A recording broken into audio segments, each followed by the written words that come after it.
Hello my friends. As you can see, it's snowy. It's December.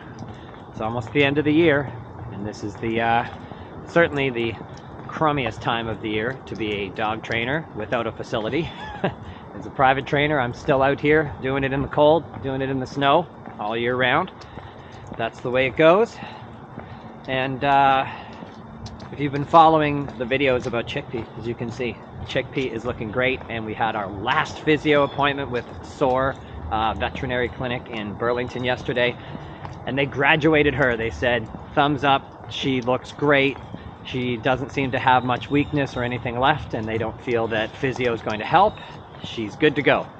And I've even had her off leash in the backyard a couple of times this week, and it's been great to watch her run and play again. So happy to have Chickpea back. And Chris and I are out here for our chilly morning walk, but I mean, that's kind of the only walks we get now, our chilly morning walks. But I'm very thankful that the sidewalks are still clear. That's really when the walks start to suck, when you're kind of climbing over piles of snow and slipping and sliding. So, you know, as long as the sidewalks are dry, I'll be happy about that, even if it's cold. And today, I just wanted to make a short video and get back into some dog training advice. I want you, as a dog owner, to think of yourself like a feedback machine all the time. Like, don't think of yourself as like, hey, we're doing some training right now. Like, that's great if you're doing some specific training. Let's go this way. You know, you're teaching your dog to sit or stay or something like that. Of course, you understand that when you're doing that, you're getting lots of feedback. But I want you to consider that, like, all the time, your dog is learning what you like, what you don't like, what's acceptable, what you don't find acceptable, how you'd like them to behave, and you're always giving feedback, right? Personally, I try to teach the dogs yes. So yes is a marker word that really my dogs just understand is like, that's correct, you did the right thing. So if I told our dogs to sit and they sat, I say yes, and my dogs are like, oh, good, okay, well, he likes that, that's the right choice we were making. I also have taught our dogs no, and no just means like, no, that's the wrong choice, don't do that. I often use no more as an obedience marker. Like if I said sit and the dog downed, I would say no. But I sometimes use it like for a behavior issue to tell my dogs no, don't do that. I tend more to use a sound. I think that's pretty common for a lot of us. I'll just go like, ah, if the dogs are doing something they shouldn't be doing. And we're gonna cross the street here because it looks like this gentleman has his dog off leash over here, and we don't like to interact with random strangers and their off leash dogs, because who knows? What do you say when you don't want the dogs to do something? Do you have a noise, or do you say like, no? Well, most of the time Look at these two guys in the window. They're gonna go through the window one day. Most of the time I say nothing because Penny's deaf and she's the one I work with the most. But yeah, usually it's a noise. And Penny gets one of these. She gets a finger wag.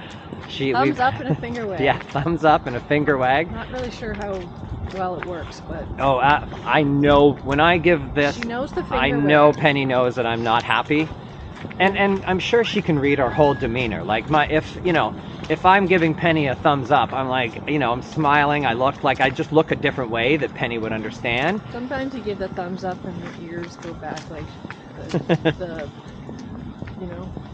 it's a good reaction, whatever.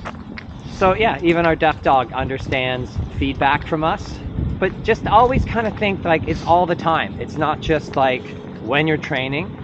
Like, as I've said, even early on in the videos that I've made, you're always training.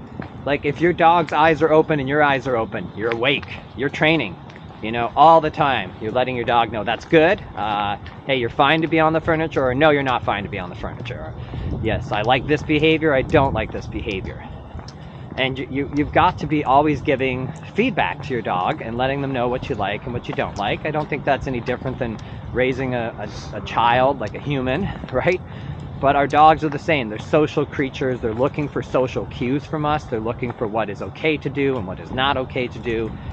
But just kind of keep that in mind, that it's all the time. It's all day. anytime you're around your dog, you're giving feedback, you're letting them know what you like and what you don't like. And then eventually your dog starts to, sort of settle into the rules of your home and understand what behaviors are acceptable and what aren't. And then you kind of end up giving less feedback over time because your dog's just doing the right thing most of the time. But even something as simple as, like, if I come to a stop and the dog sit, good, right? I also use good as a marker. I use good more as an obedience marker that says, like, that's what I liked, but, like, keep doing that. Like, we're not done yet. Heel. So even something like that, to this day, if our dogs sit, I still say, like, good, or I pet them on the head. Even something as simple as that, they're always getting feedback all the time, so that I know that they know what I like and what I don't like. All right, guys, my arm's already getting tired, and we've got to stop up here and give the dogs a little poo break. So hopefully you have a great December with your furry family members, and hopefully it doesn't snow too bad where we're crawling over mountains on the sidewalk. And I hope you have a great holiday season, and I will see everybody in the new year.